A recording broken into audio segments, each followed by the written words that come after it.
안녕하세요. 이평선 영상 2탄입니다. 저번 시간에는 121선을 봤고 이번 시간에는 61선을 보겠습니다. 왜 121선과 61선을 보느냐? 장기 투자가 많기 때문입니다. 단타를 칠 때는 5일선을 보죠. 급등주는 5일선을 타고 간다라는 말 많이 들어보셨을 겁니다. 다시 61선으로 돌아와서요. 121을 반으로 나누면 60일이 됩니다. 120일은 6개월이고요. 60일은 3개월입니다. 120일이면 한 달은 30일이니까 4개월 아니냐? 아닙니다. 주식시장은 보통 한 달에 20거래일이기 때문이죠. 주말은 쉬잖아요. 그래서 주식시장에서 한 달이라고 하면 보통 20일을 말합니다. 그래서 120일 선이 30으로 나눈 4개월이 아니라 20으로 나눈 6개월이 되는 겁니다. 마찬가지로 60일 선도 20으로 나눠서 3개월이 되는 겁니다. 6개월이면 1년의 반이죠. 그러니까 120일 선은 반년치 데이터를 가지고 만든 이평선입니다. 그러니까 굉장히 장기 지표죠. 긴 호흡을 가지고 바라보는 추세선입니다. 그래서 HLB 120일 선을 보면 216이 벌써 올해 초 2월 달인데도 아직도 120일 선은 캔들 위에 있습니다. 계속 내려오고 있는 중이죠. 아직도 다 안 내려온 겁니다. 왜냐하면 6개월짜리니까. 이평선이 움직이는데 시간이 오래 걸리는 겁니다. 평균을 낸다고 생각했을 때 앞에 가격들이 더 많이 포함되어 있겠죠. 시간이 갈수록 앞에 있는 가격들은 빠지고 뒤에 새롭게 만들어진 캔들의 가격들이 포함될 겁니다. 그렇게 조금씩 120일 선이 움직여가는 겁니다. 반면에 5일선 같은 경우에는 휙휙 바뀌겠죠. 저번 주 가격은 지금 5일선에는 전혀 반영이 안 됩니다. 상관이 없는 가격이 되어버립니다. 최근 5개의 캔들만 중요한 것이죠. 한번 이해를 돕기 위해 계산을 해볼까요? HLB 현재 5일선의 가격은 33,770원입니다. 이평선은 그냥 선인 줄 알았는데 놀랍게도 가격이 있죠. 사실 생각해보면 당연하죠. 선을 그으려면 숫자가 좌표처럼 찍혀야 하죠. 우리가 2차 방정식 그래프를 그리려고 해도 X축, Y축에 좌표를 찍어서 이어붙이잖아요. 마찬가지입니다. 5일선도 좌표를 찍어서 이어붙이는 겁니다. 그래서 가격을 계산하는 게 먼저인 겁니다. 계산한 좌표를 찍고 선을 그으면 이평선이 됩니다. 그리고 포함되는 캔들이 달라지니까 당연히 가격 변동이 크다면 선이 매끄럽지 않은 부분도 있을 겁니다. 대표적으로 여기죠. 왜냐하면 가격 변동이 크게 있어서 그 가격이 포함되느냐 안 되느냐에 따라서 이평선이 크게 꺾이기 때문입니다. 그러니까 이평선은 가격 변동이 크다면 매끄럽지 않고 꺾인 선이 된다는 것이죠. 그리고 가장 먼저 꺾이는 건 5일선입니다. 왜냐하면 5개의 캔들밖에 사용하지 않기 때문이죠.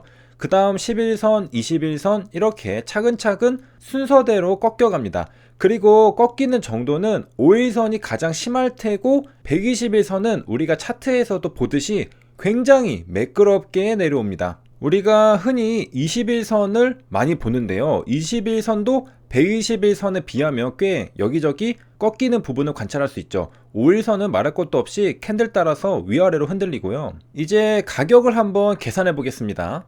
여기 5개 종가를 가져왔는데요. 여기서부터 5개의 캔들입니다. 이 캔들의 에버리지 값을 구해보면요. 우리가 방금 본 5일선 33,770원이 나옵니다. 생각보다 간단하죠? 그러니까 5개의 캔들을 모아서 평균을 내면 5일선의 좌표 하나가 나오는 겁니다. 그리고 5일선은 당일 종가가 어디에 찍히느냐에 따라서도 크게 영향을 받습니다. 그래서 급등주 매매하시는 분들은 종가를 예상하고 5일선을 예상하는 분도 있습니다. 이건 업계의 비밀입니다. 다음에 자세하게 다뤄보도록 하겠습니다. 사실 비밀 아니고 다들 아시는 겁니다. 그러니까 급등주 밑꼬리와 5일선이 만나는 교차점을 계산하는 방법입니다. 그냥 여기서 곧장 설명하면 그냥 마지막 가격을 바꿔보면 되겠죠. 이렇게 엑셀로 만들어 놓고요. 예를 들어서 35,000원으로 바꾸면 5일선 가격도 바뀝니다.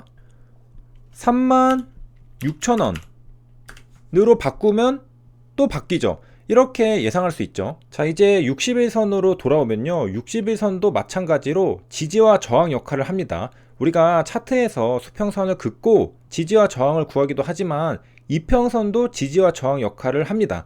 그러니까 사실 주식 가격에는 여러 가지의 지지와 저항이 숨어 있는 겁니다. 그런데 실제로 매매할 때는 전부 신경 쓰고 매매할 수는 없을 겁니다. 정말 중요한 지지와 저항, 이평선을 보면 됩니다. 그리고 이걸 구분해내는 눈을 가지는 게 실력이죠. 기간에 따라서 중요한 지지와 저항도 다를 겁니다. 장기 투자자의 입장에서는 역시 120일선이 가장 중요한 지지와 저항이 되는 이평선이 될 겁니다. 60일선이 저항 역할을 한 부분은 HLB에서도 확인할 수 있는데요. 여기입니다. 그리고 보시다시피 HLB에서 60일선은 이제 캔들과 만나서 수렴 구간에 들어왔습니다. 그리고 자세히 확대해 보면요, 오늘 밑꼬리는 60일선을 딛고 올라선 겁니다. 그러니까 하락 추세에서는 저항 역할을 하던 60일선이 이제는 캔들 아래에서 지지선의 역할을 해주고 있는 상태입니다. 지금 가격은 61선 위에 있습니다. 그렇다면 남은 건 121선 밖에 없는 겁니다. 그러니까 HLB는 61선까지 끌고 내려와서 그 위로 올라선 상태입니다. 오로지 121선만 남겨둔 상태라는 것이죠. 우하향하던 범양건영의 사례를 보겠습니다. 121선과 61선 모두 우하향하면서 내려오고 있었죠.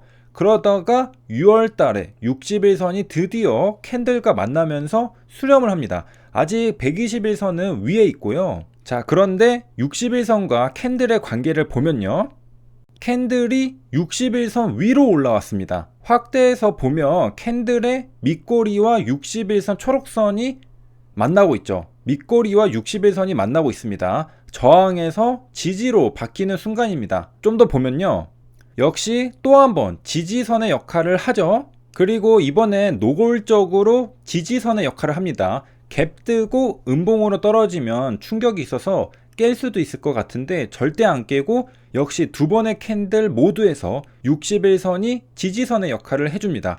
캔들은 초록색 61선 위에 머물렀습니다. 더 이상 하락하지 않고 61선을 지지선으로 버티고 있습니다. 정리하면요, 61선이 우하향하면서 내려와서 캔들과 만난 뒤에는 지지선으로 바뀌는 순간이 있었습니다. 여기였고요. 그 뒤부터는 지지선이 되었죠.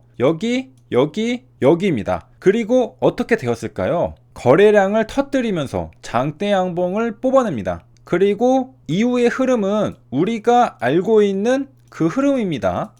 그러니까 범양건영의 사례를 정리하면요, 우하향하던 61선이 캔들 밑으로 내려가고 캔들은 그 위로 올라가고 61선을 지지선 삼아서 가격이 버티다 보니까 방향을 위로 틀어서 급등한 걸 알 수 있다는 겁니다. 그리고 항상 강조드리지만 결국 주가가 오른 건 61선이 지켜줘서가 아니라 재료가 있어서입니다. 그런데 그 와중에 기술적으로도 61선이 지켜주는 모습이 갖춰진 상태에서 재료가 나오니까 저렇게 된다는 것이죠. 세 줄 요약입니다. 이평선은 꺾일 수 있습니다. 61선은 지지와 저항 역할을 합니다. 5일선은 5개 캔들 종가 평균입니다. 여기까지 시청해주셔서 감사합니다.